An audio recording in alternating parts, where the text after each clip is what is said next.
Now then.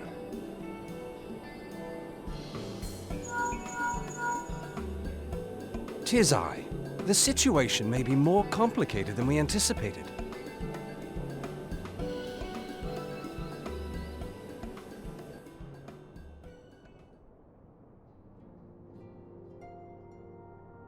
Indeed, I shall remain watchful. Ere thou goest, another matter requireth thine attention. A young maiden, full eager to... Wherefore inquirest thou of her fairness? Very well. Be she damsel or devil, I shall direct her steps to Revenant's toll. Save thine insinuations for one given to such impropriety. Thou shalt not find me amenable.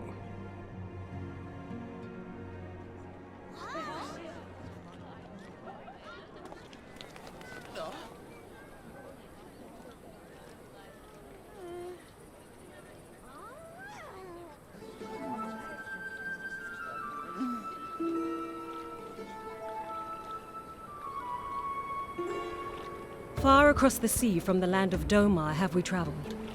We seek audience with the ruler of these lands. Who here speaks for you?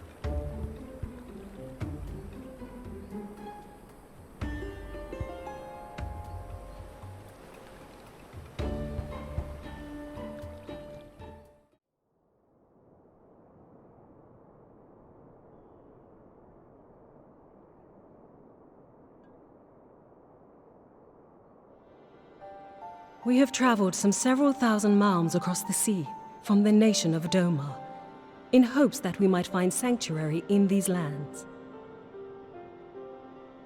Sanctuary, Lady Yugiri?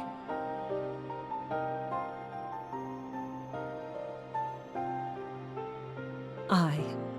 Lying within Othard, Domar was under the dominion of the Garlean Empire, as I'm sure you are aware. When the War of Succession broke out in Garlemald, we espied an opportunity to free ourselves from the yoke of imperial oppression and took up arms. Only to be crushed. And so I gathered what few Domans escaped the reckoning and guided them hither to your shores. A War of Succession? Then the Emperor... Forgive me. You said that Domar was under Imperial rule, did you not? Domar is gone, razed to the ground as an example to the other provinces. 12 have mercy. And your people? On a ship anchored in Vesper Bay, flying borrowed colors. Many were complicit in the rebellion, or akin to those who were. They will not come ashore until I send word that it is safe to do so. I sought an audience with your rulers, but was summarily refused. The lords of Uldar are not wont to entertain foreign refugees without suitable encouragement. Mayhap I was foolish to expect otherwise. But our supplies run low and we have young ones in urgent need of care. I have seen the tents outside the gates, however. We are not the first to seek asylum, nor will we be the last. Be that as it may, Uldar is no friend to Garlemald. Your tale would stir the hearts of many men and women here. The Sultana and the Syndicate will not be so easily swayed, but I shall see that you are granted an opportunity to plead your case. This is within your power? Well, far be it from me to boast, but I do have the ear of certain influential individuals. I am in your debt. Lady Yugiri, forgive me for observing, but your choice of attire seems like to evoke feelings of mistrust. Men are wont to fear the unfamiliar. We know this from experience. We seek only to spare the people of Uldar unnecessary disquiet. I shall defer to your experience, then. I thank you for your understanding. It seems I have urgent business with the Flame General. I leave our guests in your capable hands.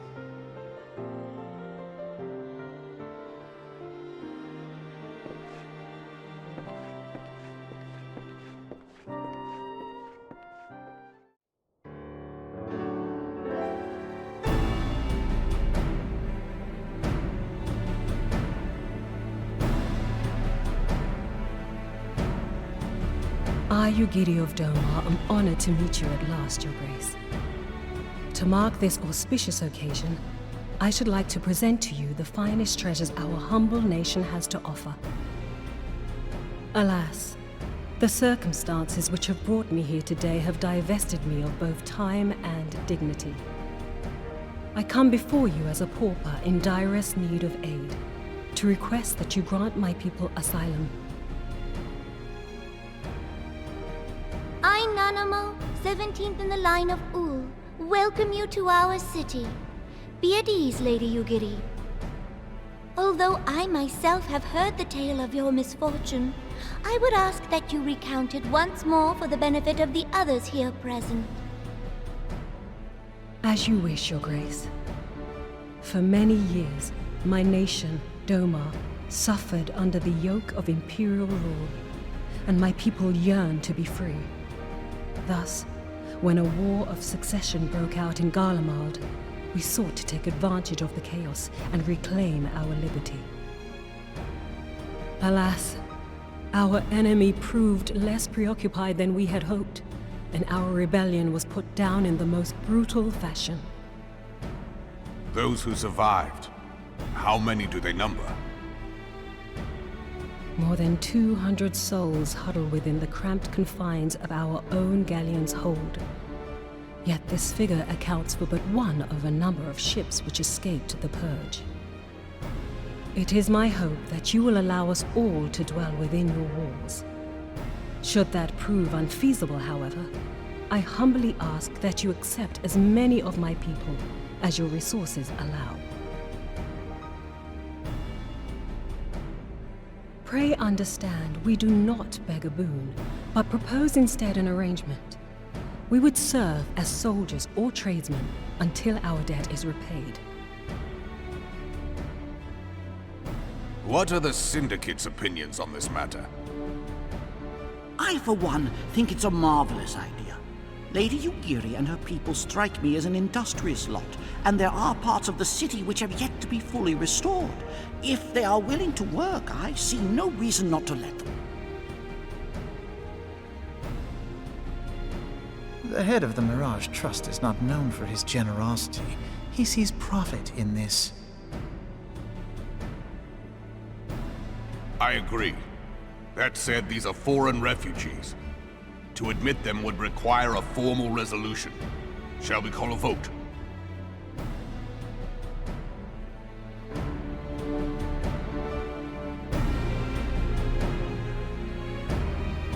The law is the law. Lord Lolorito? Tell me, are you blind or willfully ignorant? Even now, our streets are choked with the displaced victims of the Calamity and Alamigan refugees. They live hand to mouth, subsisting on aid provided by the immortal flames, the cost of which grows ever higher. The wealth of Ul'dah is not without limits, my friends. And need I remind you that these refugees are prone to violence and criminal activity? You have all read the reports, I think. Without homes or employment, it is only a matter of time before men grow desperate and take that which they imagine has been unjustly denied them. Yet, knowing this, you would have us swell their ranks. Mayhap you think the brass blades and the flames are not hard-pressed enough? Some say the chairman of the East Aldenard Trading Company passes Gil thrice daily.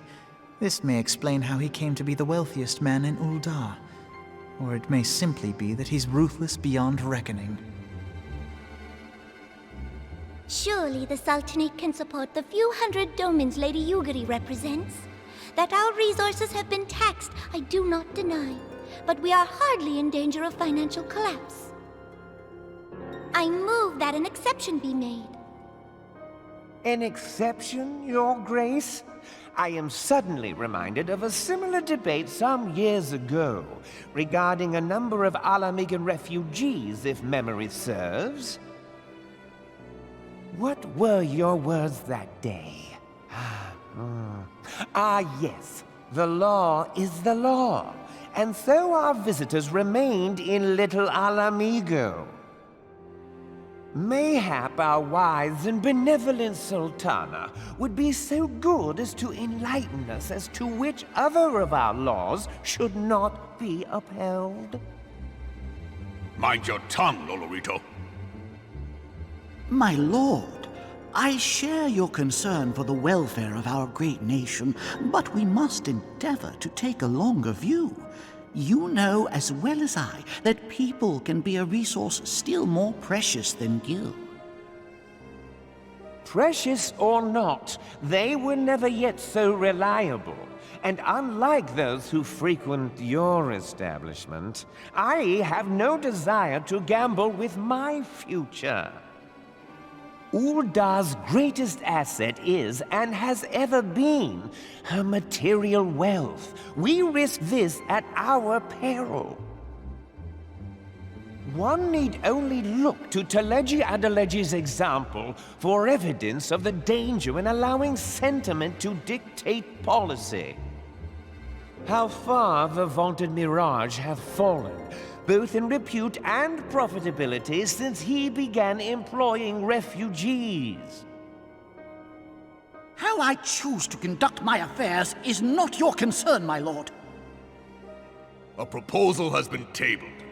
Given its urgency, I move we forego further debate and call a vote. To accept the Doman refugees or not. Those in favor, I bid you remain. Those opposed, I bid you leave.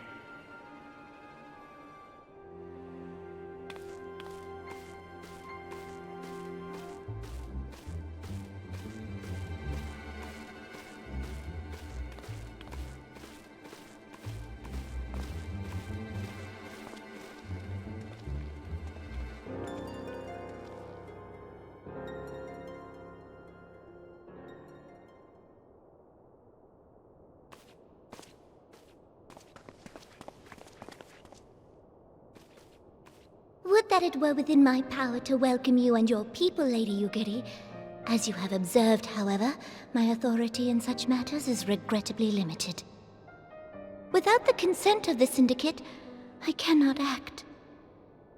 I understand, Your Grace, and I appreciate all that you have done on our behalf.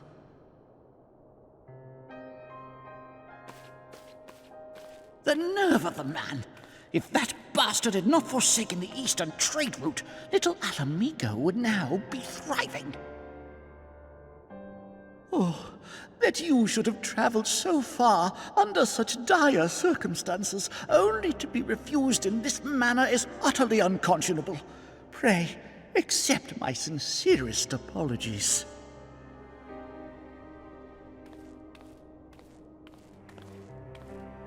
Now that the Empire no longer poses an immediate threat, they see little reason to maintain the pretense of unity. The Monitorists have grown especially defiant of late. Lord Lolorito most of all. But this is neither the time nor place for that discussion.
How goes the fishing?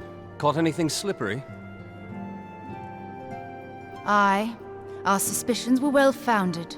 The Serpent Reavers are indeed the culprits. The plot thickens. Has there been any movement in Thanalan? It has been blessedly quiet, which is to say the Amalja are being no more or less of a nuisance than usual, summoning Ifrit with such crystals as they have hoarded. Urianger, too, reports not out of the ordinary. Then we have our explanation. Your explanation for what, pray tell? For the recent spate of crystal thefts in Thanalan, we naturally assumed that the trail would lead us back to the Amalja. Yet it did not. It led us across the sea unto Vilbrand. Vilbrand? There have been reports of increased Sahagin activity of late. Oh gods, they mean to summon Leviathan? That is the way of it, I fear. Whilst conducting our investigation on behalf of the mineral concern, we came upon evidence implicating the Serpent Reavers. With the aid of the Maelstrom, I was able to verify our suspicions. 'Tis only a matter of time before Leviathan returns to harrow the seas. But there is more. One of the Sahagin, an elder by my judgment, spoke of attaining the gift and knowledge of eternity. Ugh.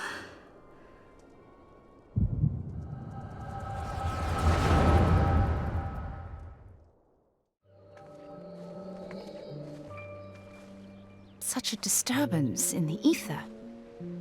If I did not know better, I should think this device defective.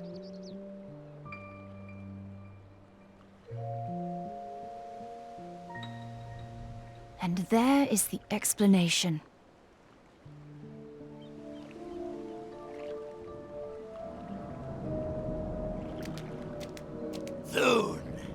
Soon it shall begin. Our Lord shall rise midst surging waves to wash away the finless ones. And I shall be granted the gift and knowledge of eternity, and with the emissary stand equal. Then shall I know no cessation, no oblivion.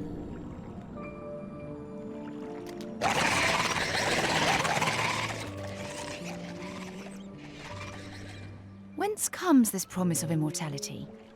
The emissary? We have outstayed our welcome.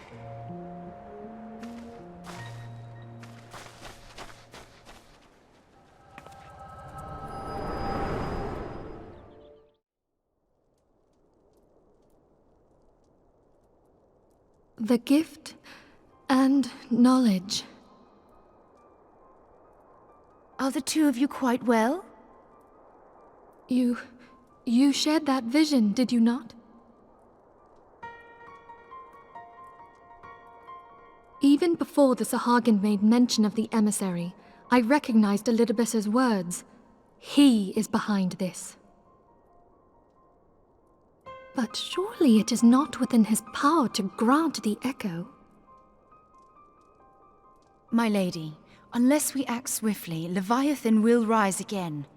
The Admiral has already requested that we intervene to prevent this. Failing that, we are to attend to the primal's extermination. She will have our full cooperation. Let us make haste to Limsa Lominsa. I mean to play a part in this mission. Tataru, pray, take charge in my absence. My lady, are you sure this is wise? I am aware of the risks, but there is something I must see with mine own eyes. The true nature of the echo. Very well. I shall not stand in your way. On the condition that you permit me to accompany you as bodyguard. Your company is ever welcome, Thancred. I take it something ill is afoot. Aye, a primal is about to be loosed upon Eorzea. A primal? A godlike being whose very existence is a bane upon the land. We scions of the Seventh Dawn are sworn to put an end to their kind.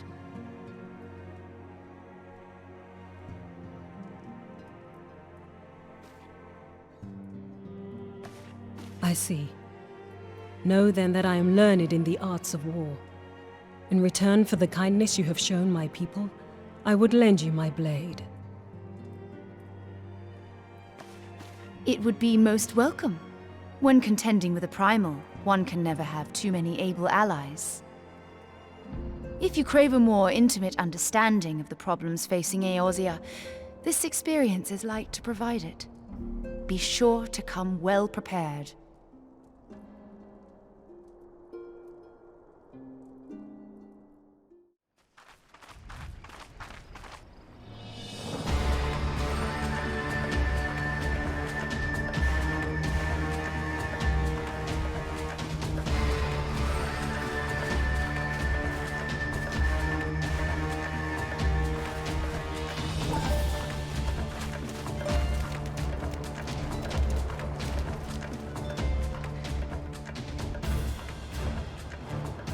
Damn them.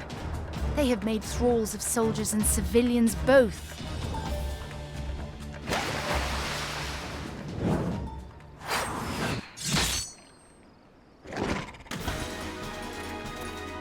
Did I miss much?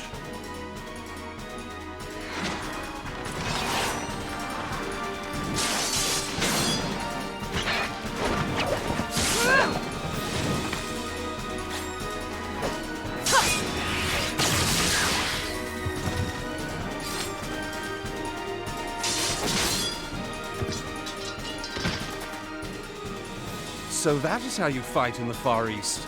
Mental note, pick no quarrel with Domans. But seriously, if I am to keep up, I must needs forsake elegance for efficiency.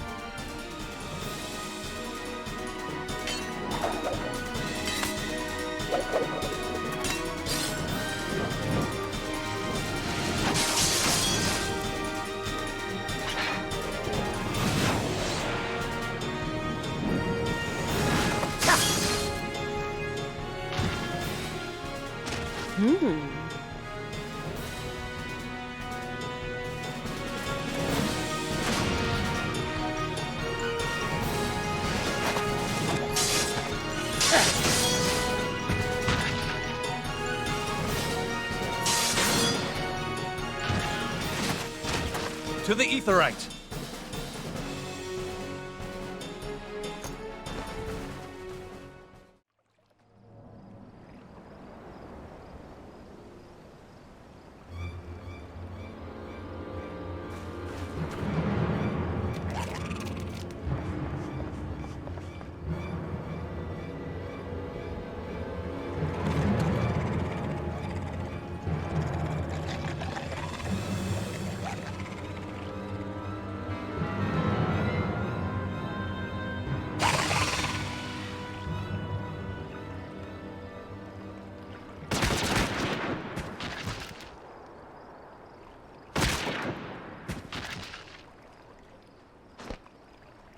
You'll forgive me my lateness.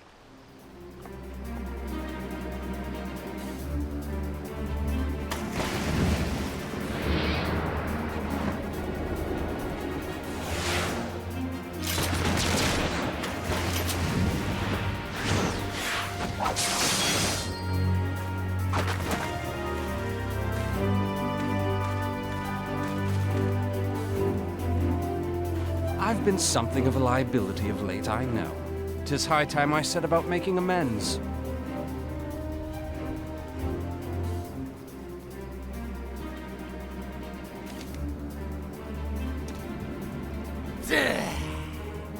Long have you shriveled Sorewalkers, tormented our kind. But no more! Your time is at an end! You shall perish with salt in your wounds and sea in your lungs.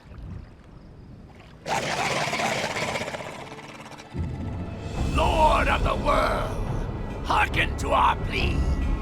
Lord of the world, deliver us from our misery.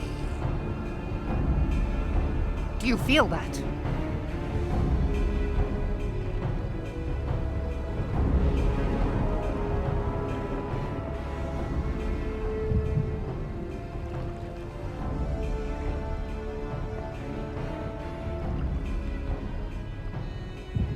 I know this sensation. It's the echo. What?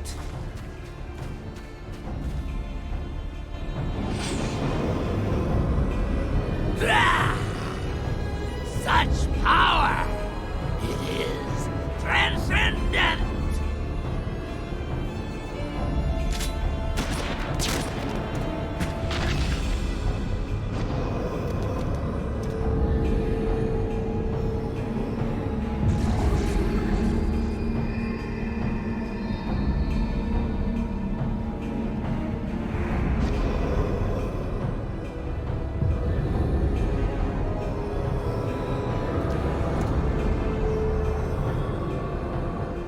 Seven hells.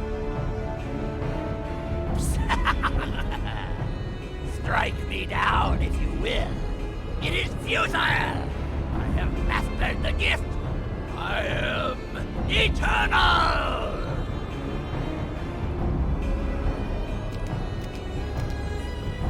O mighty Leviathan, ruler of the seas, born of waters primordial, I offer unto you this frail flesh, that you might grant your faithful servants deliverance. I beseech you, come forth!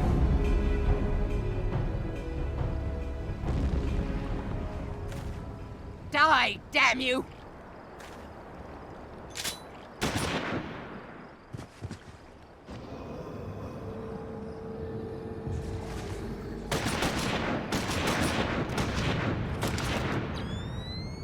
Foolish shorewalker! You cannot kill that which is eternal!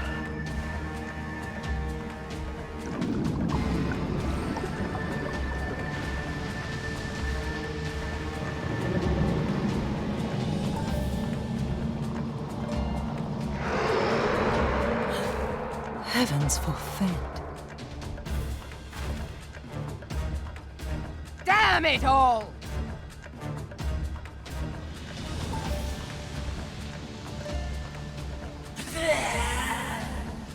My being ebbs away. It should by right be infinite. Am I not immortal? Curse you, emissary! You promised me everlasting.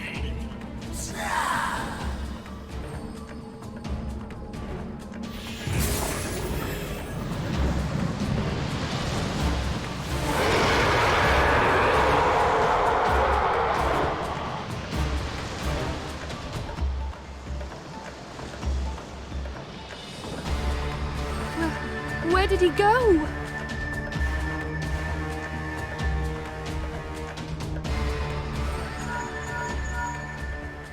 What say you? Nary a single ship?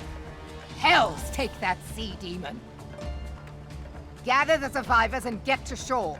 Leave the wrecks for the pirates.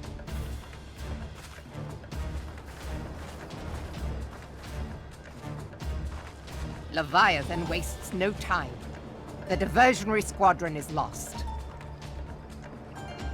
For a mercy, 'twould seem the primal now makes for open sea. But why does he not press his advantage? Unless... God save us. He means to unleash a tidal wave.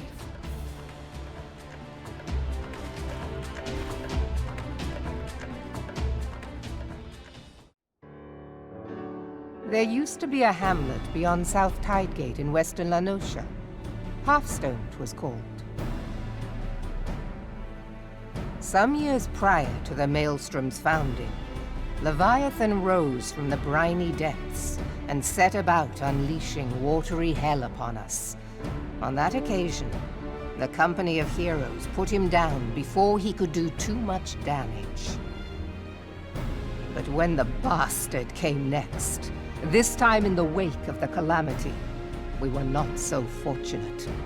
Weary of ravaging our shoreline, he summoned a tidal wave which fair leveled Hearthstone and washed the soil away for good measure. The area was subsequently occupied by the Sahagin. Aye, the thrice-damned creatures transformed it into a spawning ground for their brood. Given the quantity of crystals stolen to feed him and his legion of thralls, we can be fairly sure that Leviathan is stronger now than in his previous incarnations. If that sea demon is left to wreak havoc, what befell Hearthstone may well befall a larger settlement, even Limsa. That cannot happen. The primal must be stopped. That was ever our objective, Admiral. But how are we to achieve it? The sea is Leviathan's uncontested domain. The ships of the 3rd Squadron could not close to within 100 yards of the primal, nor could their cannons pierce his defenses.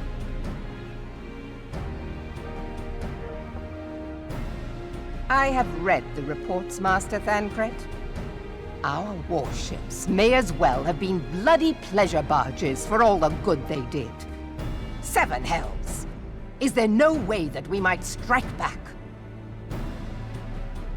The Company of Heroes defeated Leviathan, having first lured him into an inlet, but we must needs contend with him upon the open sea. It will avail us little to consult past experience.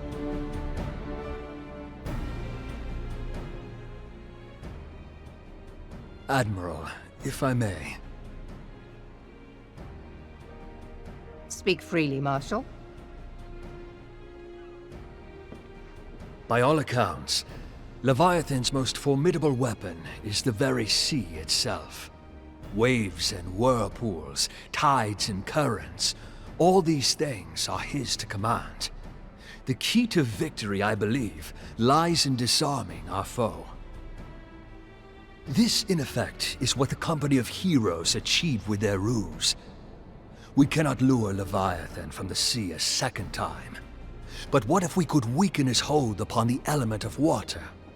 I have heard of devices capable of such wonders. They draw upon the power of corrupted crystals, I am told.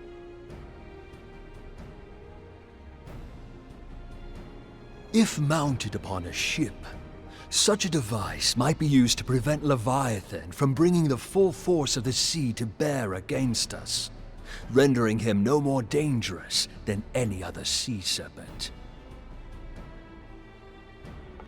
Of course! Sid built a similar device to grant the Enterprise safe passage through Garuda's Tempest, did he not? Begging your pardon, my lady, but to give credit where it's due, this is something I heard from an old arcanist friend of mine. It makes little difference who thought of it first, so long as it works. Beg the specifications of this device from your friend, and I shall pass them on to our people at Naldic and Vermelis. But before we proceed any further, I would voice one concern. Piercing Garuda's defenses is one thing. Suppressing Leviathan's attacks, quite another. In matters of science, I am as a babbling babe, but I cannot well imagine that such a feat would be possible without a veritable mountain of corrupted crystals. The question being, do we have a ship big enough to bear such a burden? Mayhap not, Admiral, but two might. Recall you the tale of Mistbeard's greatest haul? It is said that he lashed 2 ships together, side by side, the better to bear his plunder. By your leave, we might attempt to repeat the trick. The gods know it would be quicker than building a new vessel. Mistbeard did this. Truly, Marshal, upon the subject of the Pirate King, you are as a scholar. Now, from what I have gleaned of these matters, the device will need to be in close and constant proximity to the target. To wit, we must lash our twin vessel to Leviathan.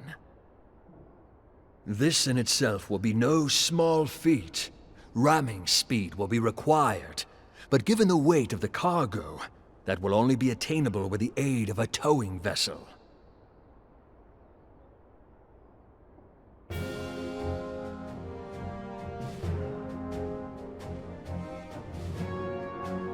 Suffice it to say, the task of piloting said vessel will entail considerable danger, and I would not ask it of another. I volunteer myself. 'Twill be dangerous for all involved, but we have no better recourse. Very well.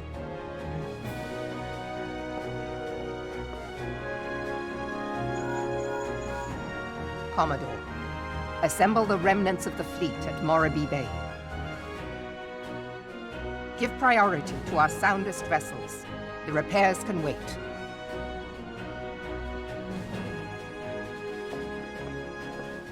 Storm Marshal Slafierson, command of the operation is yours. I want that twin vessel ready to sail post-haste.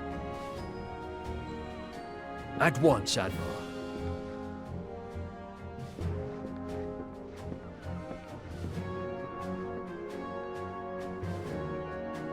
And then there is the small matter of slaying the beast. The fate of Limsa Lominsa rests upon your shoulders once again. Go well, warrior of light.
We Lominsans are sworn to strive, till sea swallows all.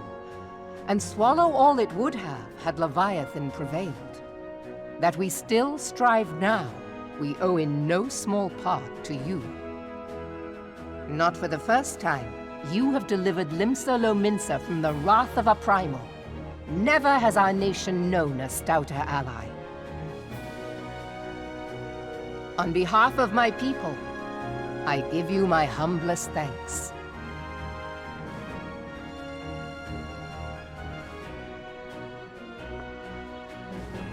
'Tis meet that I give thanks to old Mistbeard, too, for his fine solution. whatever else he may have been. 'Tis clear he was a resourceful soul. Would that I had a man like him in my service.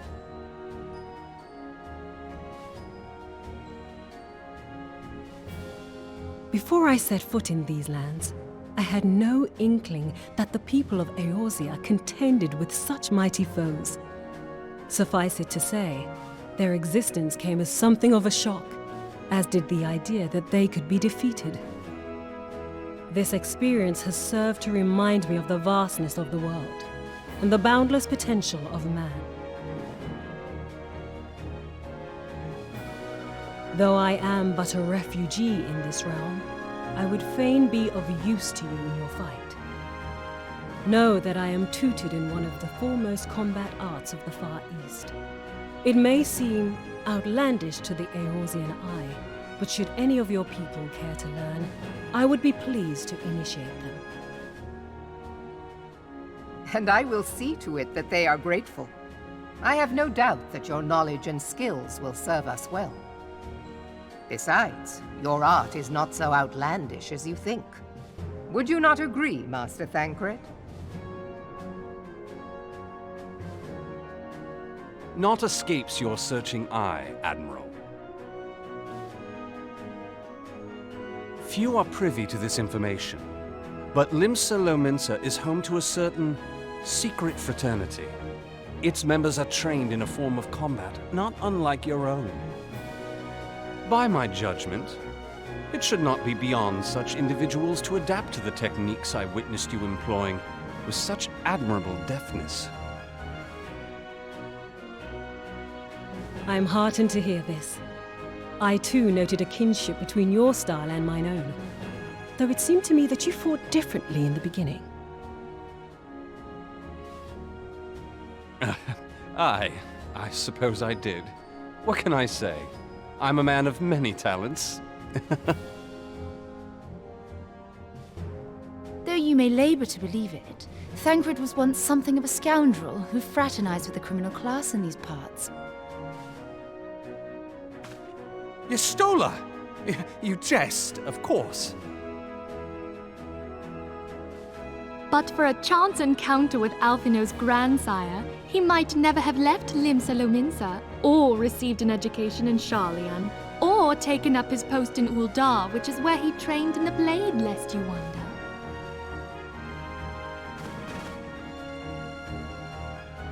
Minfilia, please! It would seem there is more to you than meets the eye, Master Thancred.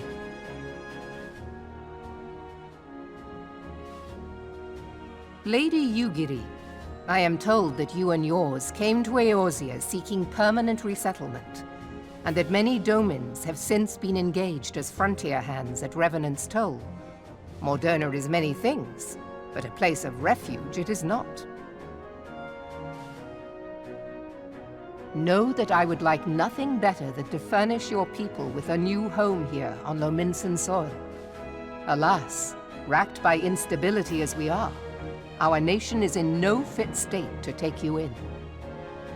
Yet I'll not have it said that we turned a blind eye to your suffering. Until such time as we can do more, I pledge to send provisions. We are in your debt, Admiral. I realize that it scarce qualifies as repayment, but if it please you, I shall set about sharing my martial knowledge with your people at once.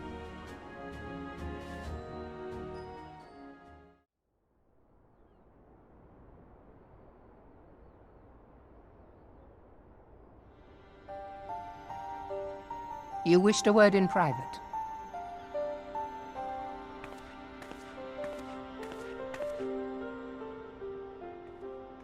The better not to spoil the festive mood. History repeats itself, Admiral. As the kobolds did before them, the Sahagin resorted to summoning their god over a territorial feud. They acted in self-preservation.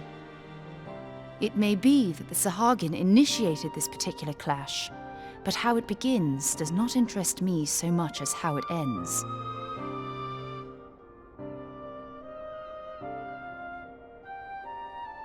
I have not forgotten our conversation, Y'ashtola. I am aware that man bears part of the blame for the primals' existence.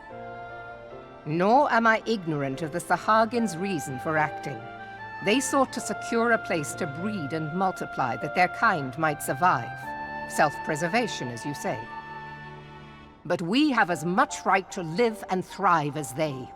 If our own survival is threatened, are we to lay down our arms and welcome oblivion? Nay. And so you kill, that you might live. Yet if living is a right, then that right belongs to all peoples, be they men or beastmen.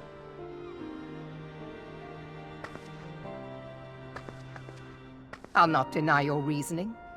But when a storm gathers, it falls to me to see my people safely through it. That is my duty, and I shall do it.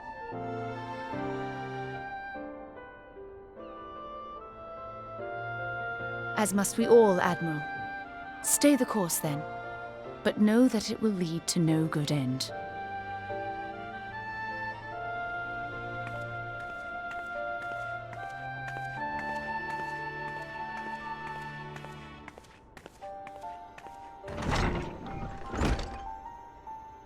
Man has ever put himself first and foremost.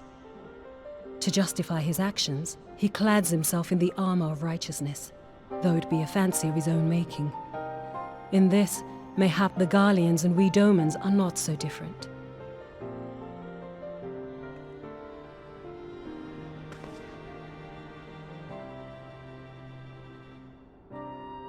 Eorzea has become as a raging sea. If we are to keep our heads above the waves, we cannot scruple to drown the man next to us. When hopes of coexistence founder, strength must determine who has the greater right to live.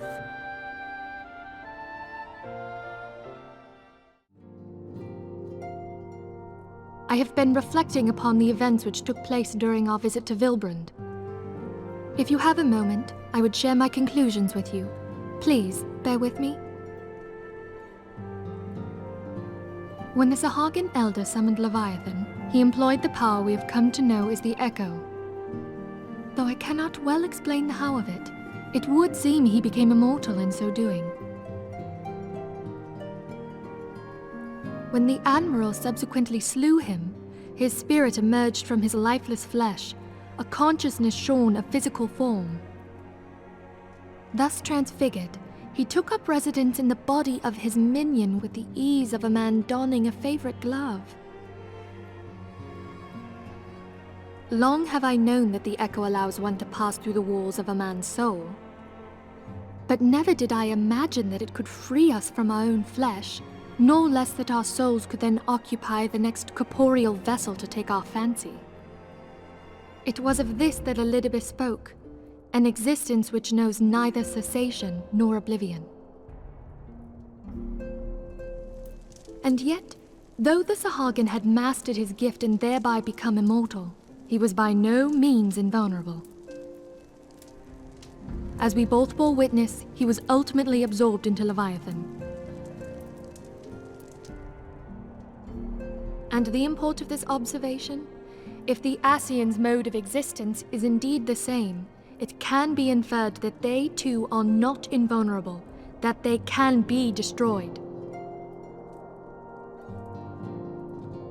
There exists a legend which tells of souls who are reborn upon the cusp of each umbral calamity, that they might stay the encroaching darkness. To most, it is but a fairy tale, yet recent events have given me cause to wonder, could the legend in fact refer to the Echo? Much and more yet remains unknown, but I am confident that all will become clear in time. For the present, however, what matters is that the key to defeating the Ascians may at last be within sight. With Urianger's aid, it is my hope that I shall fathom this matter ere long.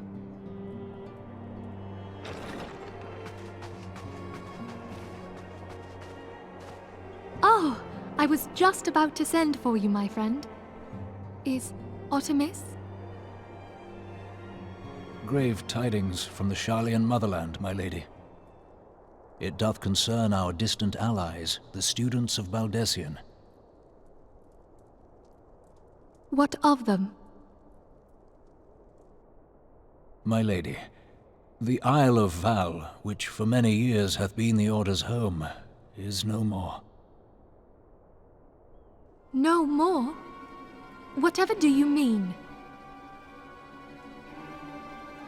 I relate only that which hath been conveyed unto me by our agents. An etheric wave of the highest magnitude was recorded in the region. Soon thereafter, 'twas observed that the isle had ceased to be. 'Tis postulated that a magic was evoked, like in power to Ultima. 12 preserve.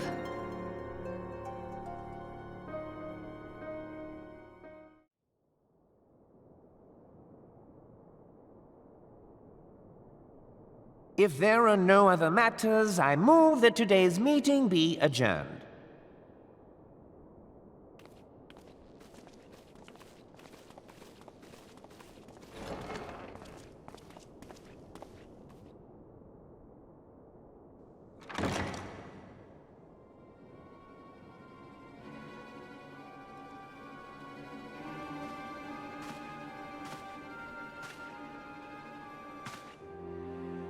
It is done, my lord. Forgive my impertinence, my lord, but these orders, I am uncertain as to what end they serve.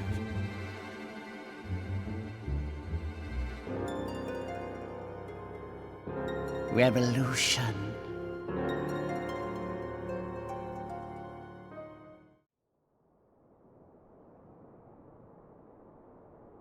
Come, you must have gathered by now that Tataru is given to exaggeration. As you can see, I am quite well. Ul'dah, on the other hand, is not. This riot was anything but an isolated incident. There is a restlessness in the air. Tensions long simmering are at last threatening to boil over.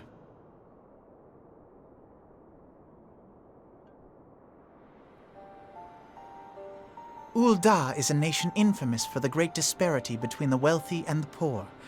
The majority of the populace accepts this state of affairs because they believe that every man bears responsibility for his own lot in life. To an Ul'dan, money is the foremost, and some would say the only measure of a man's worth.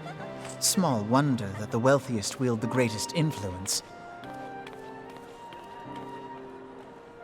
So where do the refugees fit into this social hierarchy? What place is there for those who fled Alamigo and the destruction of the Calamity? Plainly, there is none. They have no wealth, no power, and no worth. To the Ul'dan way of thinking, they may as well not exist.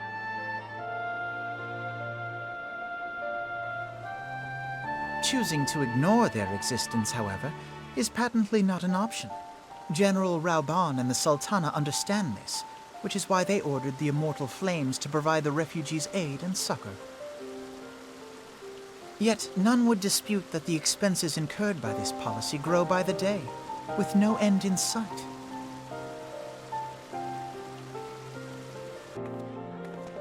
This has prompted more and more Ul'dans to question their obligation to aid these worthless wanderers.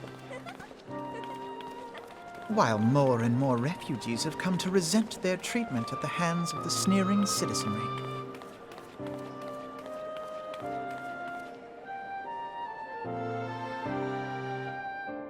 The manner of Lord Lolorito's refusal to grant the Dolmens asylum bespoke a disdain for all refugees, an attitude shared by the rest of the monetarists. And you may be sure they make no effort to conceal their opinions. It was only a matter of time before the refugees united in protest, nor is it any surprise that some among them would ultimately resort to violence.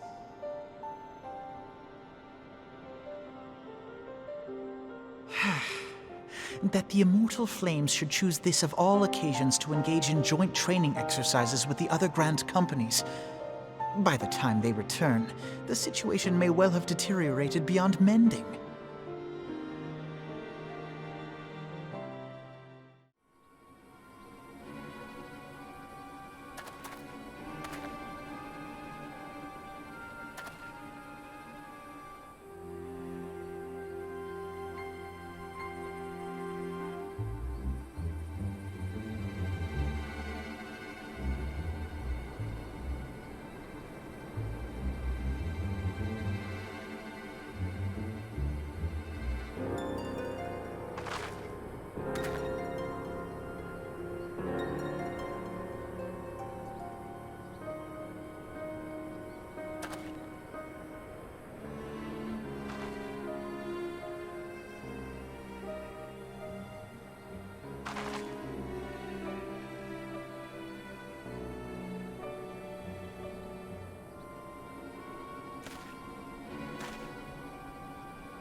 Commander Swift has kept us apprised of your recent activities.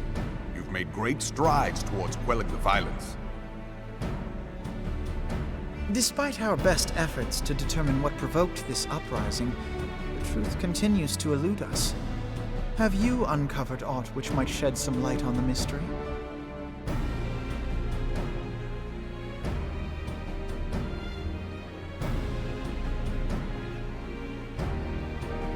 This information does not leave this room.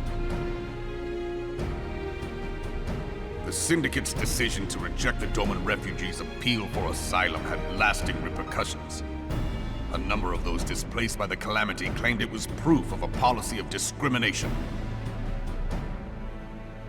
Together with a group of Alamegan refugees, they organized a series of demonstrations to protest against the Sultanate. Demonstrations which became heated, but did not descend into violence. Until a certain incident served as a call to arms. A unit of brass blades sent to supervise a demonstration loosed arrows upon unarmed protesters. It was this atrocity which prompted the refugees to take up arms. I need not tell you what followed. We assumed at first that the attack was born of a miscommunication. When emotions run high, they happen. But suspicions were raised regarding the unit's commanding officer, whom I ordered interrogated. Sure enough, our fears were soon confirmed. The dog confessed that a merchant had offered him coin to give the order. A merchant in the employ of Teleji Adeleji. Teleji Adeleji. But he spoke in favor of the Doman's cause, and has ever seemed sympathetic towards the refugees' plight. Why would he do such a thing? Know you of the Cartano Reclamation Bill? It is a proposal to annex the Cartano Flats so that refugees may establish permanent settlements. When last I looked, that was disputed territory. Aye. Some might even call it a battlefield.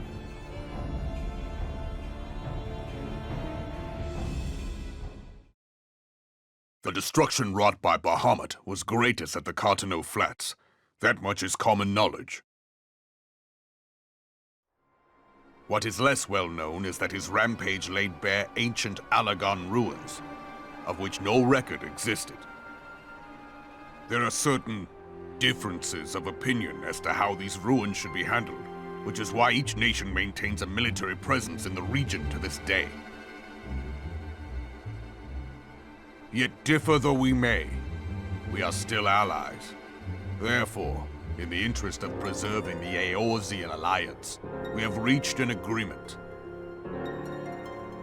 Any conflict which may arise during the course of military exercises in the region shall have no bearing on relations between our nations. In full knowledge of this delicate state of affairs, WingedAsarath proposed the Cartano Reclamation Bill. A shameless, bloody ruse which stands to benefit him in but one conceivable way. If successful, he will gain control over the disputed territory under the guise of assisting in the resettlement effort. And you can be sure he'll build an orphanage next to every Allagan ruin.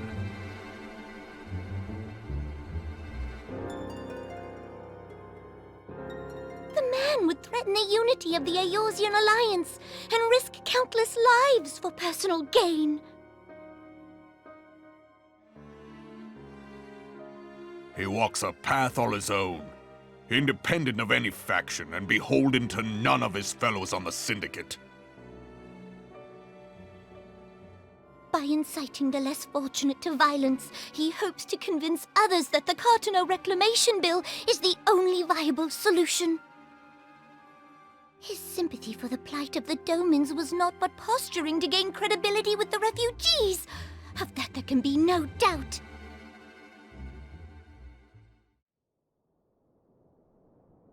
Forgive me, but what could possibly motivate WingedAsarath to go to such lengths? What is so special about these ruins that he would risk his position on the Syndicate, and, most likely, charges of treason against the Sultanate? Omega. Pardon?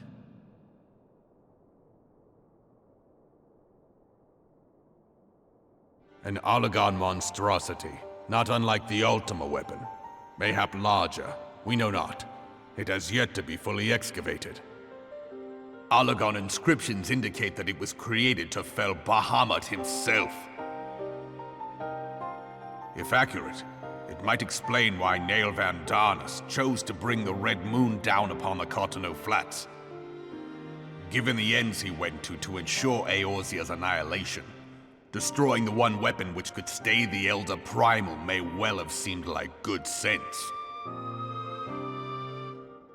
When first I bore witness to the power of the Ultima weapon, I doubted the evidence of my senses. And now you tell me there is another such weapon, one which could contend with Bahamut. Bahamut!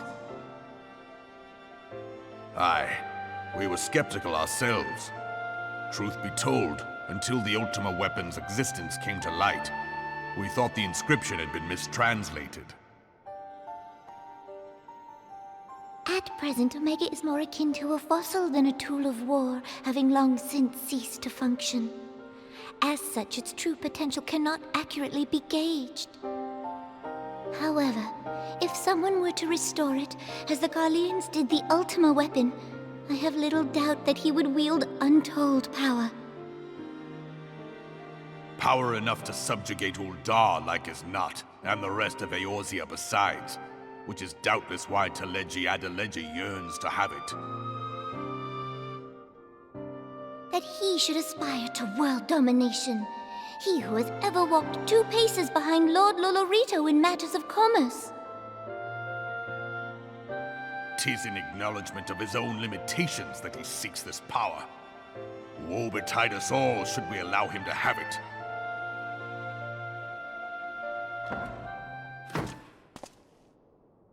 Pray waste no time chasing rats. Only a fool would believe that secrets can be kept in Uldar. It would seem the implications of the Sultanate's refugee problem are rather more far-reaching than we assumed.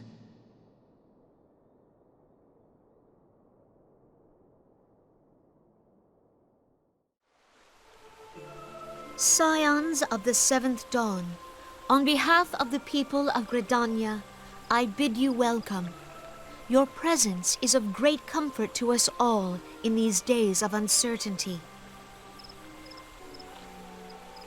I summoned you here to share tidings of a most urgent nature. But a short while ago, the great elemental spoke, and his voice was clarion in its intensity. Ramuh is returned unto the forest. Scarce had his words ceased to echo in mine ears when we were visited by an emissary from Little Solace.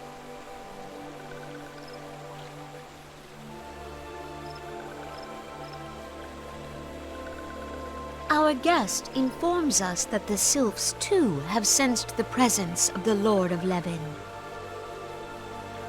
Though his exact whereabouts remain unknown, we may safely assume that the primal was summoned within the heart of the Sylphlands.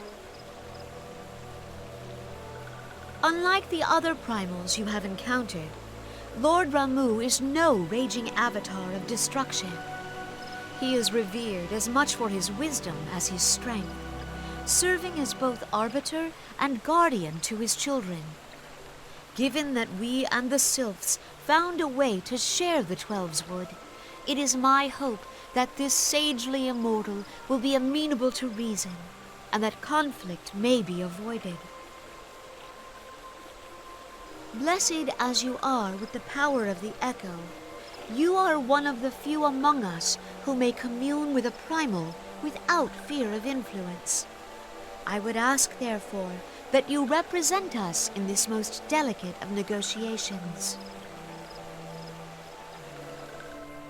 The Twelveswood has suffered enough. Upon this, we and the Sylphs, and I would venture Lord Ramuh himself, are in perfect accord. Let us not endanger our shared home by engaging in unnecessary hostilities. Dear friend, I beseech you, safeguard the peace which exists between our peoples.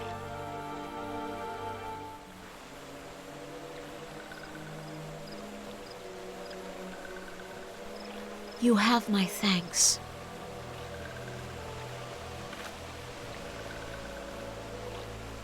Pray make for Little Solace, then. A member of the Order of the Twin Adder awaits you there. He will advise you on how to find the Lord of Levin.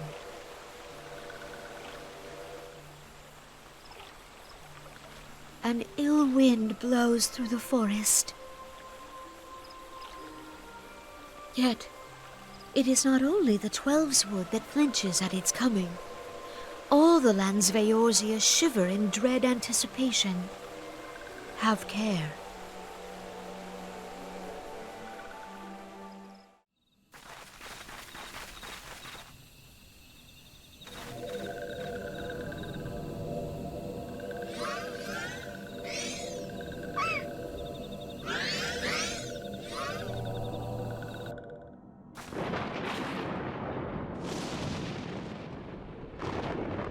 Ainora betrays thee, servant of hiding.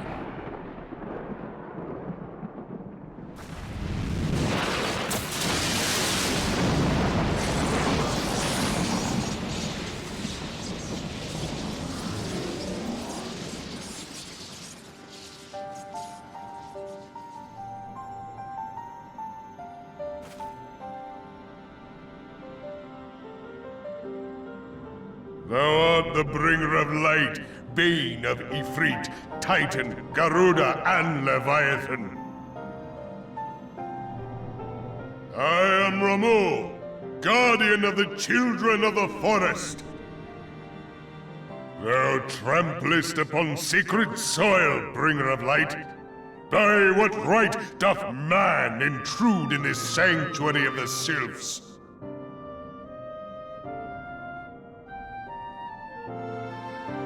Gridanians proffer peace? Their words are born of delusion, thine offer an insult.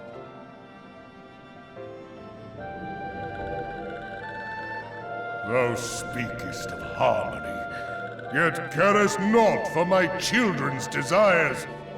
They did but wish to dwell beneath these boughs in solitude. Yet even that was too much to ask of man. Thus did they turn to me for succor. The sentence I pronounce upon thy kind is just.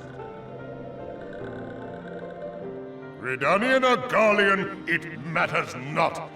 The good intent of one excuseth not the misdeeds of the other.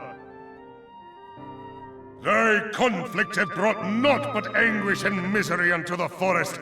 All blame doth lie with the darkness that resideth in the breast of man.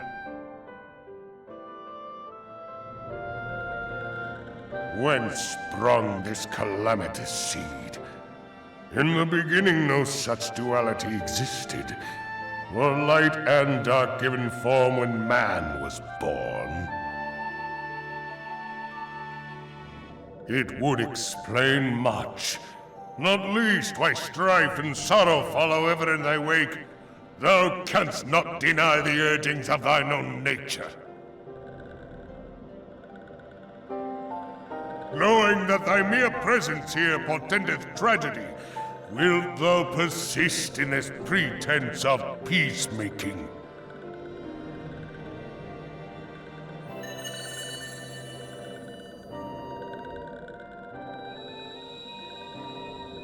Thou bearest the crystal which I bestowed upon my wayward charges, that they should entrust so precious a gift to thee.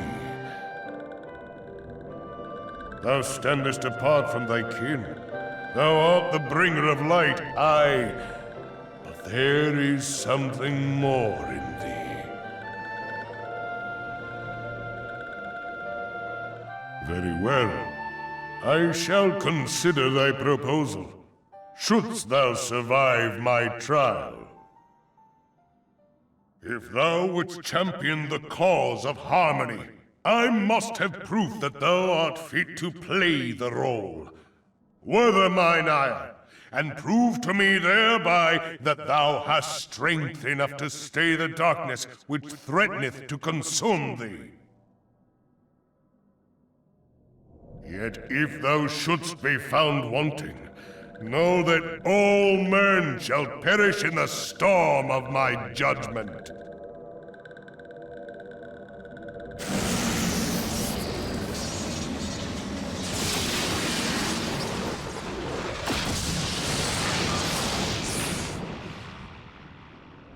Come to me, bringer of light. I shall await thee on the field of battle.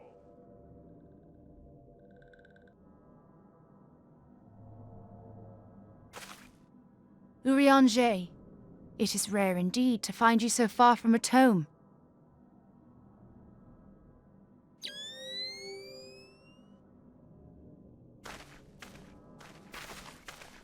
The Lord of Levin himself. Never till this day had I looked upon his visage, save in painted renderings made faint by time. Ever shall this scene remain etched in my mind's eye. Beg pardon, my lady.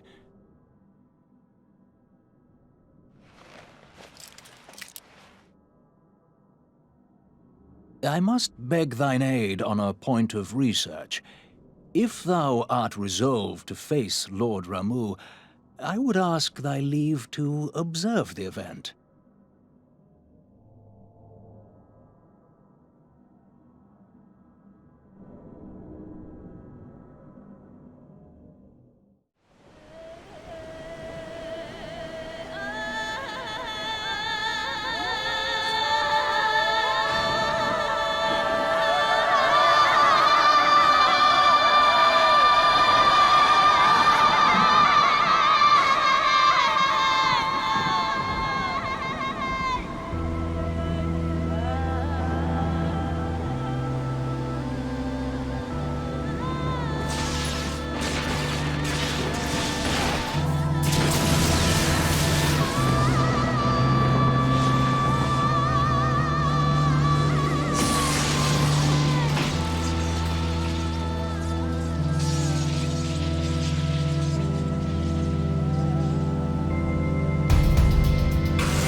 taken thy measure, bringer of light.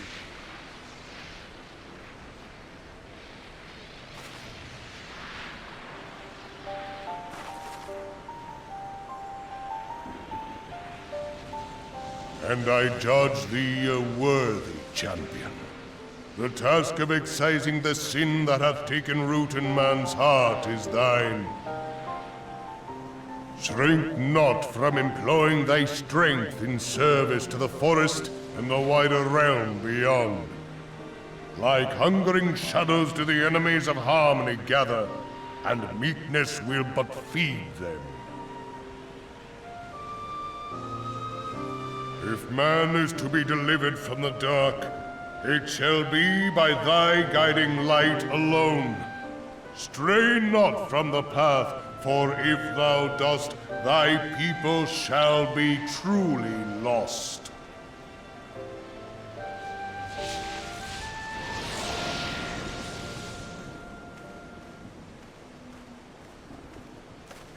Thou hast slain the Lord of Levin. A regrettable act, but a necessary one.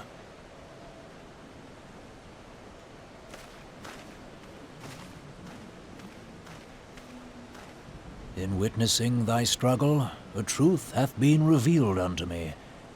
If I mistake not, it may yet prove a chink in the eternal armor of the Ascians. But let us conclude our present business. I shall expound upon my findings at the Rising Stones anon.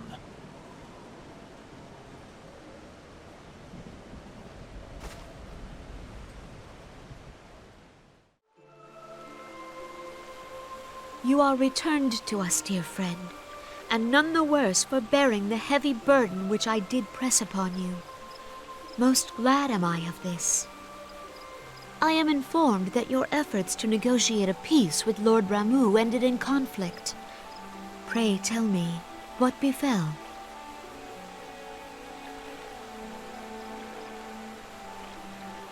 Ramuh made trial of you? I fear there is truth to his claim. It is the darkness within us that attracts the darkness without.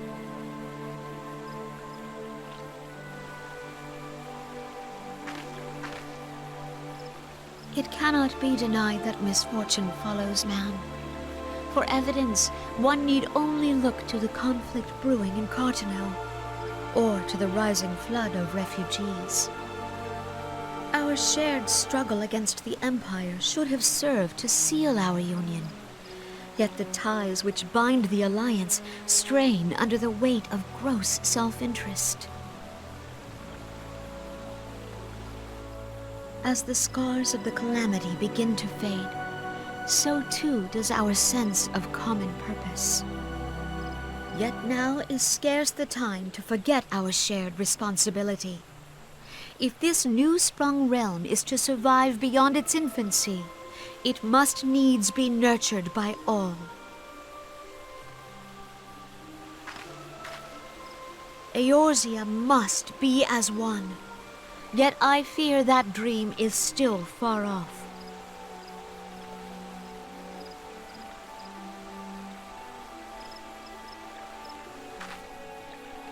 On behalf of the people of Gridania and the elementals both, I thank you for all that you and your fellow scions have done.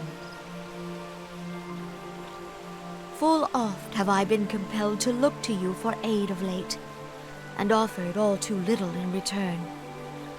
As leader of this nation, I shall endeavor to prove a more worthy ally to your cause henceforth.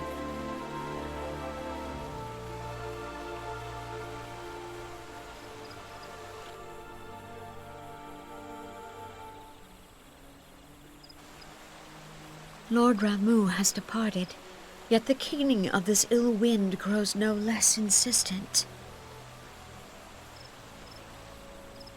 Voices of the forest, pray speak and I shall listen. What unseen evil begets this unease in my heart?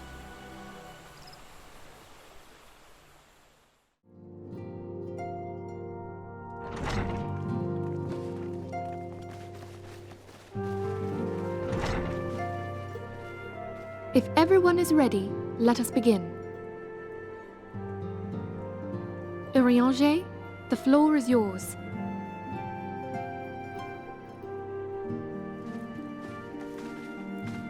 As all here assembled now know, in its final hours as our Order's headquarters, the waking sands did play host to a most unexpected visitor. I speak of the Ascian clad in white, Elidibus. Unwelcome though his presence was, his words that day did serve to confirm a truth long suspected, that the Ascians are eternal beings, to whom physical destruction is as a temporary inconvenience. In the intervening time, Urianger and I have striven to discover a means by which the Ascians might more permanently be slain. And 'tis my belief that we have found the thread that will allow us to unravel the twisted skein of their existence. In the moments prior to Leviathan's most recent manifestation, the Sahagin elder who summoned him was observed to undergo some manner of ascension. The etheric readings taken by Y'shtola at the time of this transfiguration have proven most enlightening. The disruption to the flow of ether was sudden and dramatic. So tangible was the agitation, I scarce had need of my goggles. The significance of Y'shtola's readings might better be understood in the context of mine own, taken at the instant of the Lord of Levin's demise. Unlike the primal, the Sahagin was not subject to etheric dissipation. Before discussing our new discoveries, it may benefit us all to recall what we know of etheric behavior.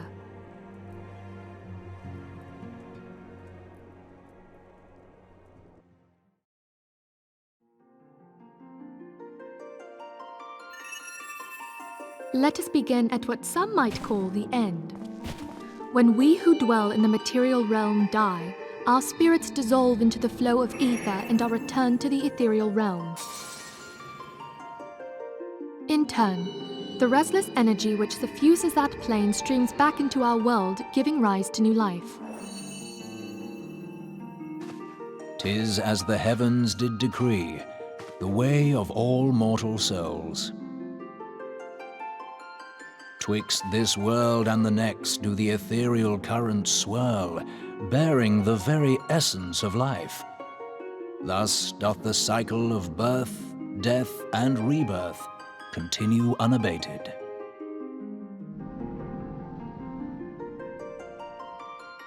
Primals behave somewhat differently.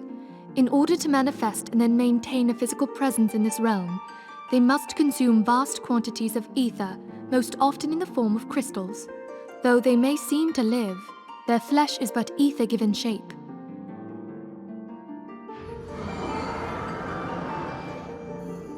Thus, a defeated primal leaves behind no broken corpse. Rather, the essence of its form seeps back into the land whence it came, and the energy of its shattered spirit is called back to the ethereal realm. And there it waiteth, till next the prayers of the faithful do draw it forth from the sea of ether, to take their offering of crystals and make for itself a new body.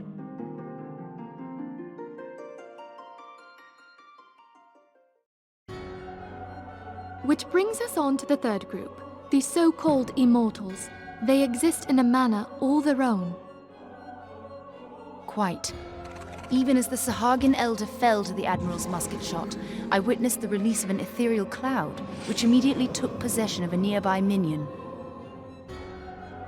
A soul that dissipateth not upon the death of the flesh.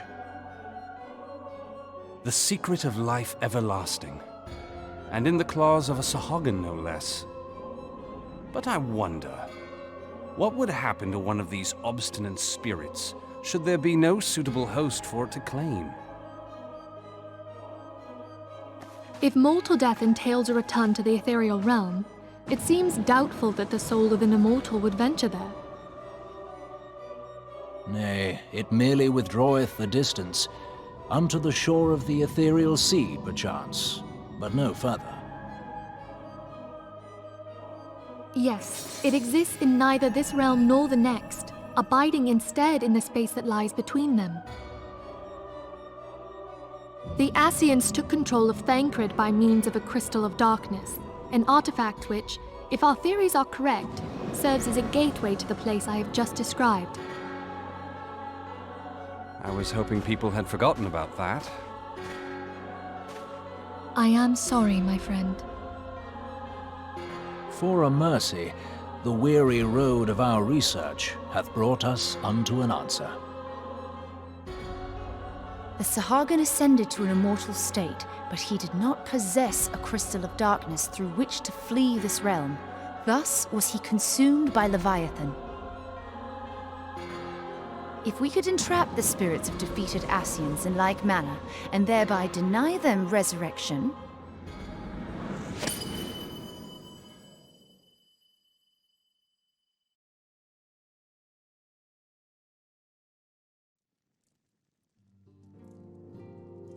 therein lieth the path to victory. Thou art most perceptive, my lady. Only when we have trapped the bodiless soul within an ethereal prison can we hope to defeat its unnatural constancy. Thus might even an eternal paragon be consigned to oblivion. These feats are, of course, far easier said than done. At present, we lack a viable means to entrap and extinguish an Ascian soul. Yet, I believe it to be possible. The pieces of the puzzle lie before us. We have but to put them together.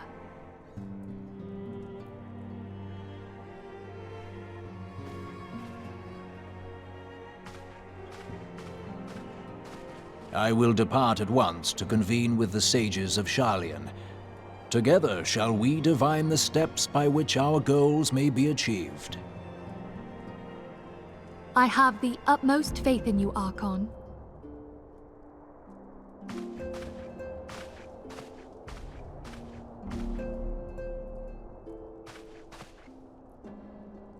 Beg pardon, antecedent, but I would raise one final matter.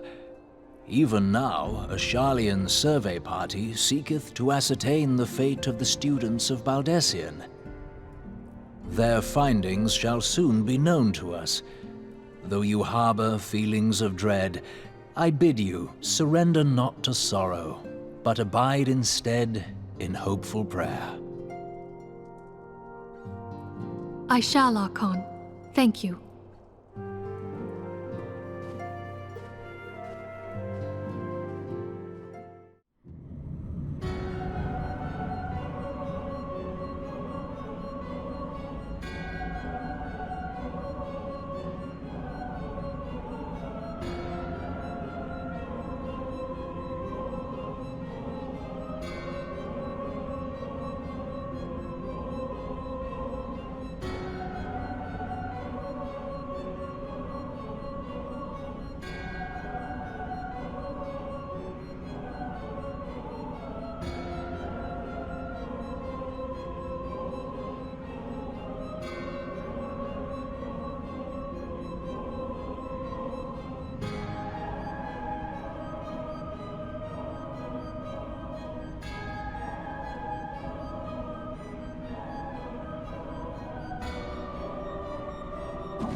Tell me, General, what think you of Alphino's bold endeavor?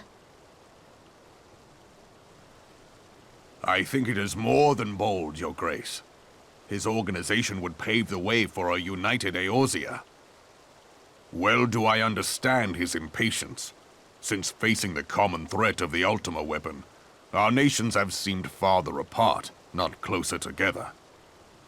Considering the many problems we face, should we not be glad that someone else is taking the initiative? We have all pledged our cooperation, yet the grumbling continues behind closed doors. Ul'dah is not alone in her duplicity. I myself have doubts as to the good this organization will achieve. With the inclusion of the finest soldiers of the 3 grand companies, it promises to be a fearsome military body. But whom will it serve? Even under the watchful gaze of the Scions, it is not unthinkable that such a force could perpetrate a great wrong. Does it not concern you that a significant proportion of its financial backing came from the coffers of the Syndicate? That those unprincipled worms might forge this extraordinary gathering of warriors into a private army? I have trust in the Scions, Your Grace. They have spared us no end of trouble at the hands of the primals. If they seek reinforcements, I deem it unwise to deny them. As for their finances, full many gave generously. And though our nobles proffered a sizable sum, their coin did not spill from the pockets of Lolorito and his cronies. And what of the presence of our stalwart adventurer friend in this endeavor? I doubt the Warrior of Light would betray our cause.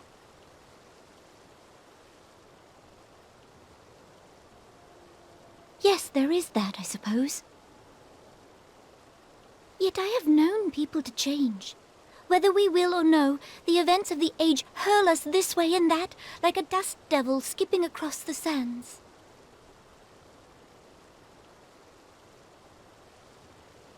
Cannot be done about Telechi?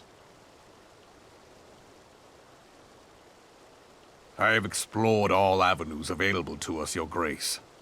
But as Ul'dah law now stands, we lack the evidence to convict him of any crime.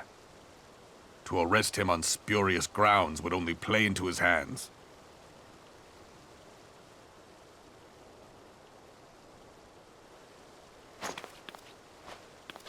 He has all but committed treason, and yet we can do nothing?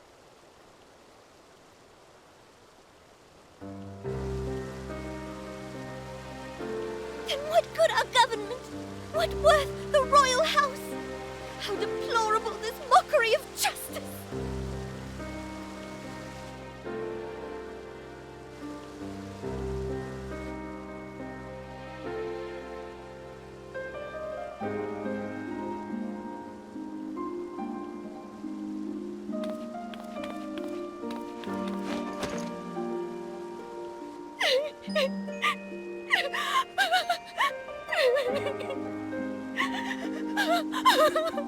Have faith, Your Grace. It is not over.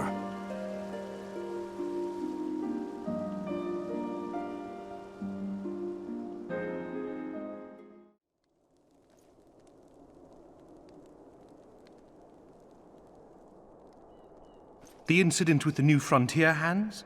No, you need not elaborate.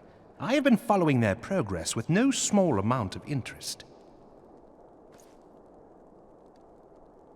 Brave men and women all.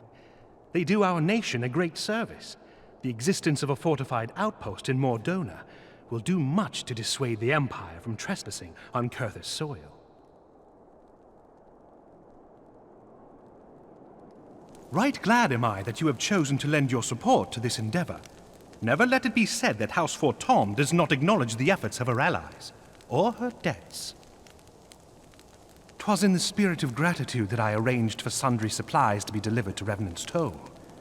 That the shipment should chance to be waylaid by heretics is poor fortune indeed. Poor fortune, I say, yet not without precedent. If you would know the truth of it, these incorrigible villains grow more organized with each passing day. This new unity of purpose we attribute to their leader, the Lady Iceheart. But though I have devoted significant resources to the task of identifying this woman, we have yet to learn so much as her birth name. What we do know is that the heretics speak of Iceheart in reverent tones, and would gladly embrace death rather than betray her. Such loyalty is rare indeed, and I fear to imagine what so committed a collective might achieve. The brigands have not yet been so brazen as to risk direct confrontation here in Dragonhead. Some few of their number have, however, been sighted not far to the west of here, and with ever-increasing regularity. A visit to Whitebrim Front may bring you the answers you seek. Will you brave the snows, knowing what implacable foes may lie in wait? Hallone's blessings be upon you! Though I take no pride in the admission, many of mine own countrymen are not so well suited as you adventurers to dealing with such foes. Were they dragons, it might be otherwise. But truly, I could not wish for a finer ally. You have done much for my house in the past, and I have no doubt but that I shall have cause to celebrate your deeds again ere long. Should you learn aught of value, pray return to me forthwith. A warm hearth and a warmer welcome shall be waiting for you.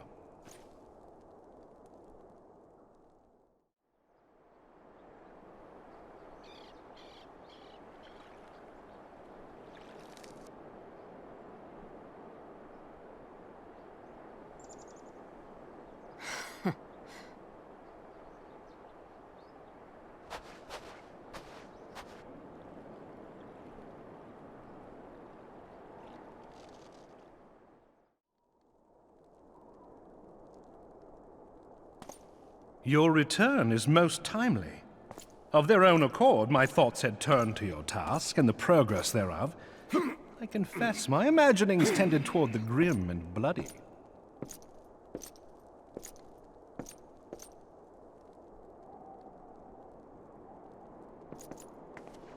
But you are here now, and I suspect such frivolous wonderings do little justice to the reality of your travails. Tell me, what did you learn of Iceheart?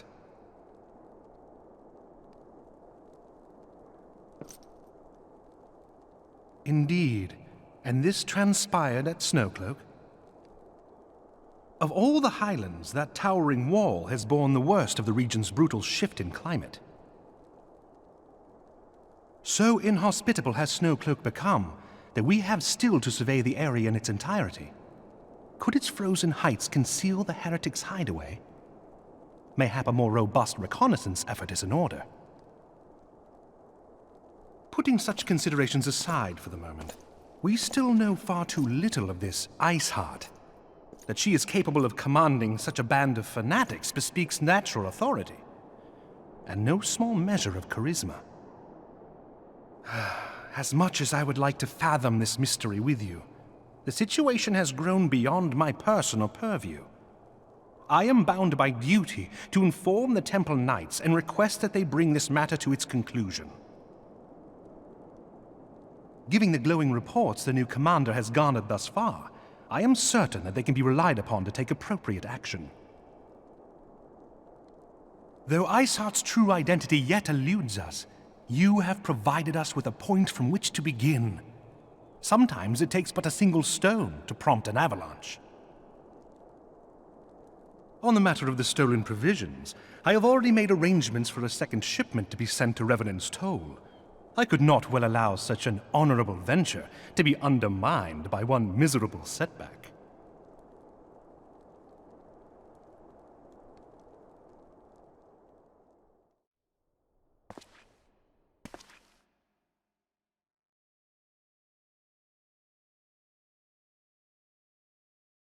Comrades, your presence here this day signifies the momentous choice that each of you has made. With your strength now pledged to the scions of the Seventh Dawn, you are beholden to no single nation. You stand as the vanguard for a united Eorzea.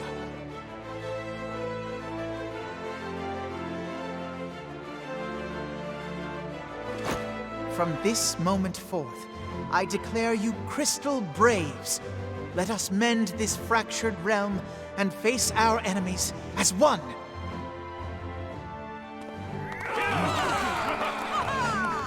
Whether it be the Beastmen and their primals, or the conflict in Carteneau, it is plain that the nations of Eorzea cannot solve the problems which plague the realm. Thus does it fall to some few heroic souls to succeed where they have failed. Come, take your place at the Scion's side as guardians of Eorzea, and together we shall fight for the freedom of all! For the freedom of all!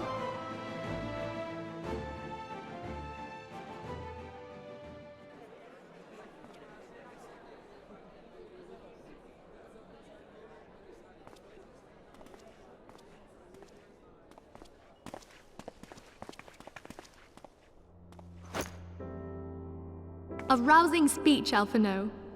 Or should I say, Crystal Brave Commander Leveilleur? Please, Antecedent.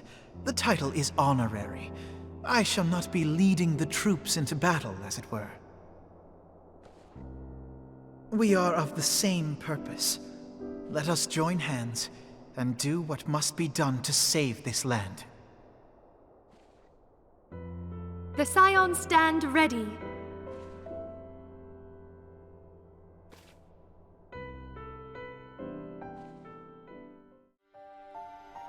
I'm eager to see what the Crystal Braves might accomplish. This shall prove an interesting time indeed for the Scions. Yes, I'm listening. So our worst fears are confirmed. The entire Isle. Such power defies comprehension. Truly? Kryl is alive? Thank the 12. I see. Pray, inform me if her condition changes. Yes, I shall pass on your words to Urianger. My thanks. I shall contact you anon. When I learned of the loss of the Isle of Val, I dared not hope that my friend had survived. Yet, by some miracle, it would seem she has. She's still to regain consciousness, it is true, but better that than death. Putting this happy news to one side, we must now endeavor to make sense of the readings taken by the survey party. It appears the etheric disturbance which accompanied the Isle's destruction is of a magnitude alarmingly close to that of Ultima. Could the Ascians be responsible for this devastation as well? I wonder, have you heard aught from the Mother Crystal since the battle with the Garleans?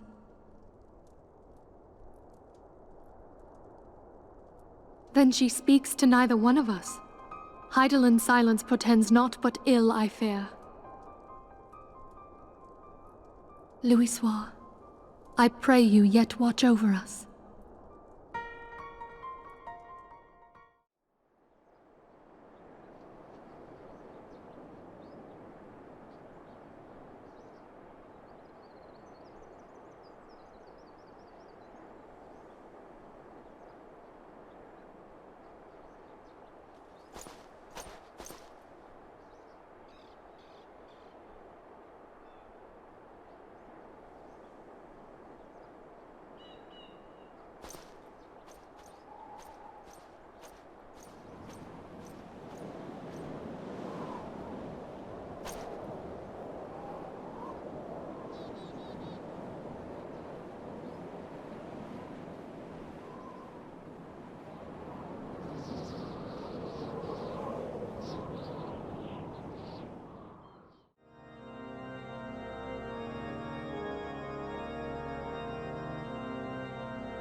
Hail to you, Scion. How might we serve you?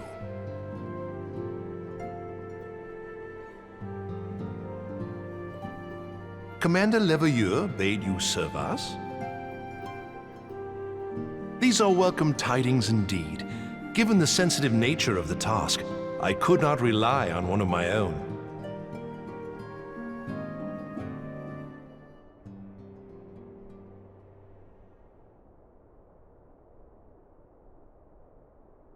That which I'm about to tell you, I tell you in the strictest confidence.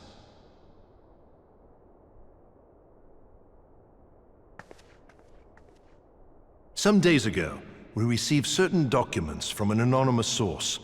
They notified us of the presence of a Garlean agent within the ranks of one of the Grand Companies. Following some discreet inquiries, we identified a suspect among the Immortal Flames, whom we detained for questioning. Alas, the man was not our agent. He was but one of many men in the agent's employ.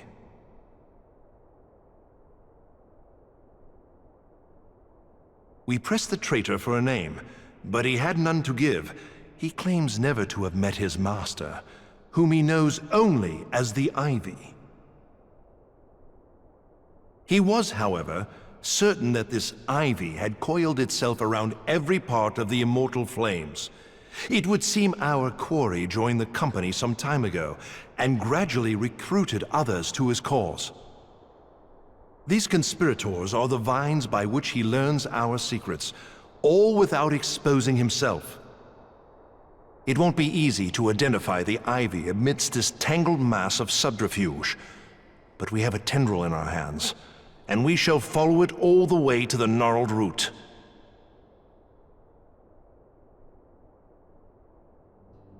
Now, much as I would prefer to proceed with due discretion, circumstances demand that this matter be settled post-haste.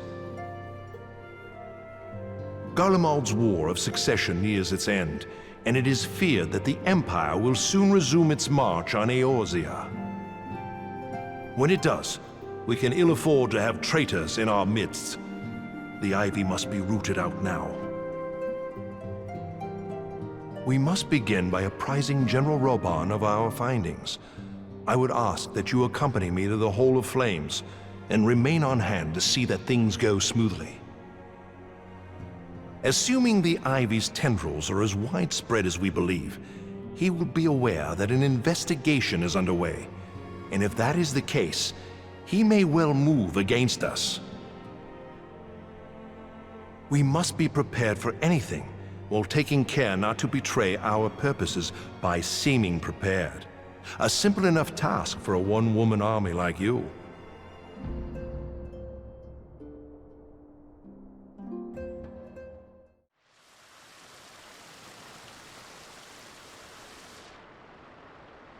Well, well.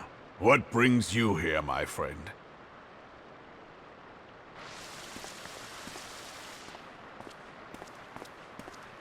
She is here at my behest. Greetings, Roban. It has been a while. Hilbert, you old scoundrel.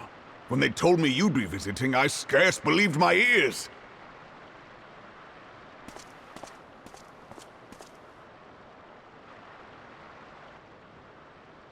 But look at you! The honored captain of the Crystal Bloody Braves. Who'd have imagined, eh? Not many, but fewer still would have imagined your destiny lay in politics, old friend. Aye, we've both come far, have we not?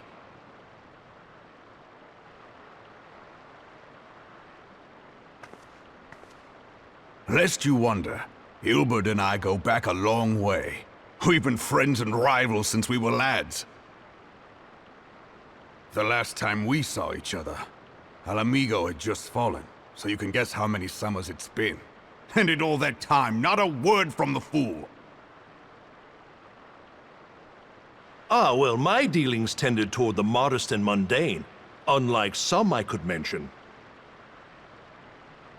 As I hear it, no sooner did you reach Thanalan than the brass blades clapped you in irons and dragged you off to die on the blood sands. Being a stubborn sort, you won 1,000 matches and earned yourself a place in the people's hearts while you were about it. Then, with your mountain of prize money, you bought the Colosseum and secured a seat on the Syndicate. Those balls, brother! Rags to riches does not do it justice. You're a hero to the common man. Pah! Spare me. I am no hero. If anyone is worthy of that title, it's our friend here. Next to her, I'm little more than a glorified butcher. But you, Wilbert, you sell yourself short. By all accounts, you are an adventurer of some standing. I like to think that I did my part for the greater good. But if you're no hero, then I'm no adventurer, not in this company. Anyway.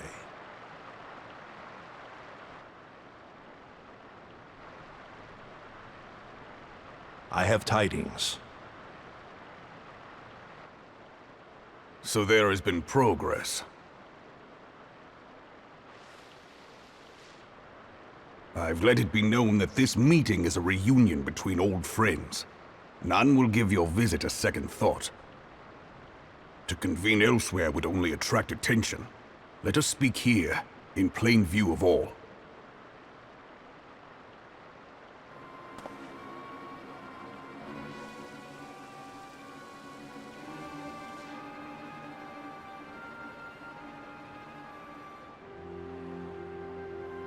So it is we who have been compromised. Teleji Adeleji's machinations have shaken Ul'dah to her foundations. In such uncertain times, a man's loyalty may be bought for a fistful of gil. But if this snake has truly been in our midst for as long as you say, we must needs consider a far graver possibility. Conspiracy. Could it be that the Monetarists have been in league with the Empire from the first? Very well. I will have my most trusted men investigate the matter. Continue your inquiries in the meantime. It does me well to see you again, old friend. When next we meet, let it be over a flagon of ale. I look forward to it. Let us reminisce of bygone days, and drink to the future of our homeland.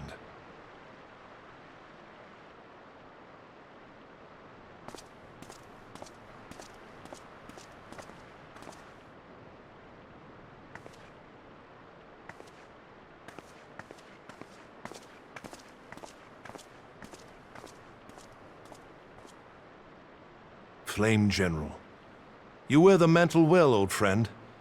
I must work hard if I'm to keep up. Well, it would seem your services were not required after all. I dare say we have Roban's prudence to thank for that. Still, I was glad of your presence. My thanks, Scion.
Have faith, my friend. You need only state your case with confidence and clarity.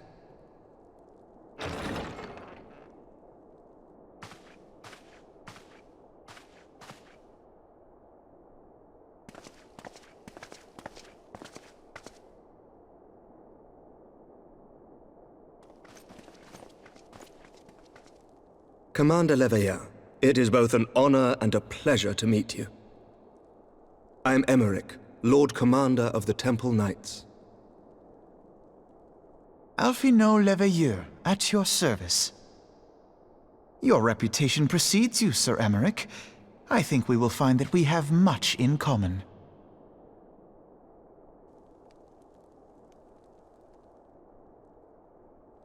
Speaking of reputations, yours towers over us all. Does it not? It does indeed, Lord Commander.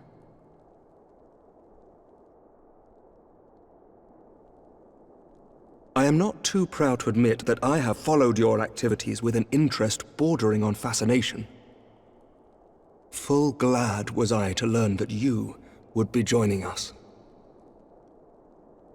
Now then, shall we begin?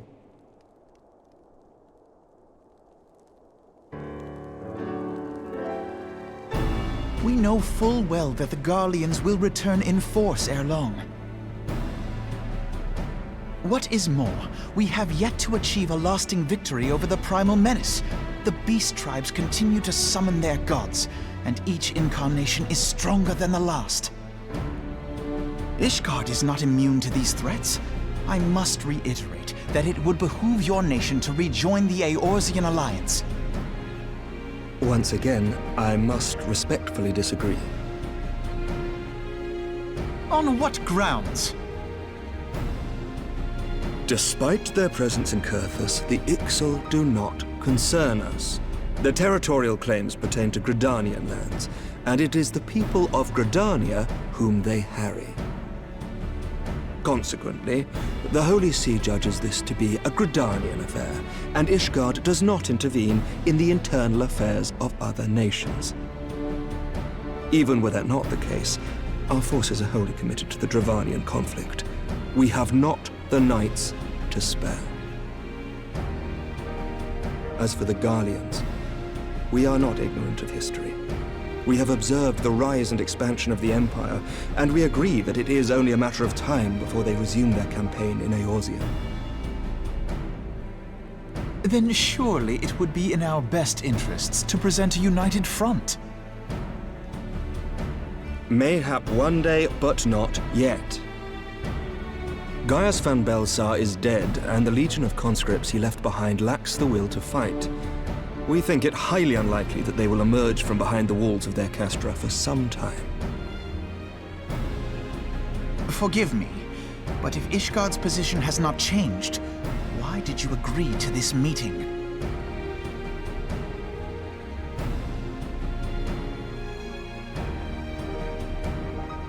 It was not only as a representative of Ishgard that I came here.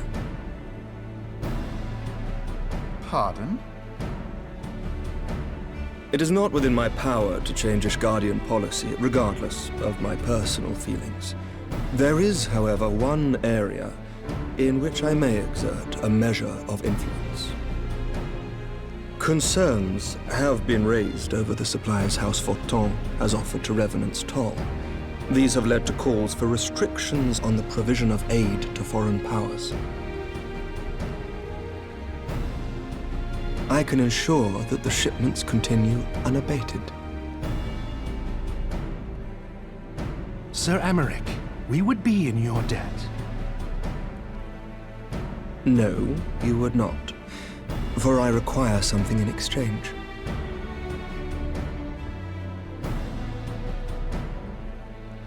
Of late, there has been a flurry of Dravanian activity, the purpose of which was not immediately clear. However, our astrologians have since observed alarming changes in the heavens. The dragon star waxes unnaturally bright, and there are whispers that it portends the resurrection of Midgard-Sorma. The fallen guardian of Silvertear Falls? That's absurd. Full many times have I gazed upon the dragon's corpse still wound around the Agrius, and wondered how different our world might be if it yet lived to plague the skies. I do not know, and I do not wish to know, nor does any son of Ishgard. Yet the mere presence of Dravanian forces is not sufficient grounds to send knights to Mordona, whatever our astrologians say.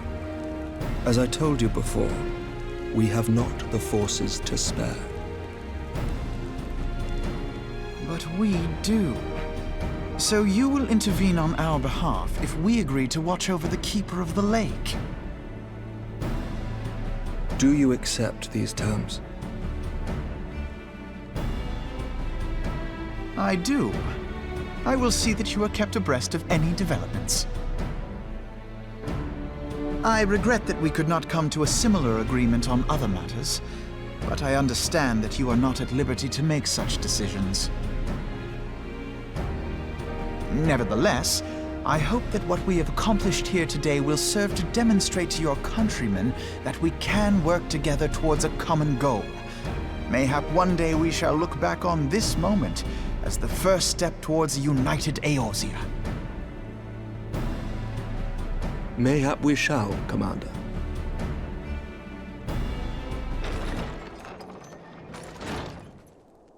What is the meaning of this? The caravan, my lord. It's been attacked. It was Iceheart, my lord. What? By the Fury! All our precautions were for naught?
The tales do not do you justice, warrior of light.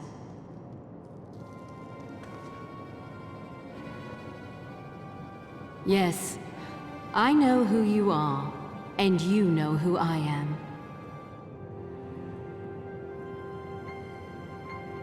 I was given the name Izel, but I earned the name Iceheart.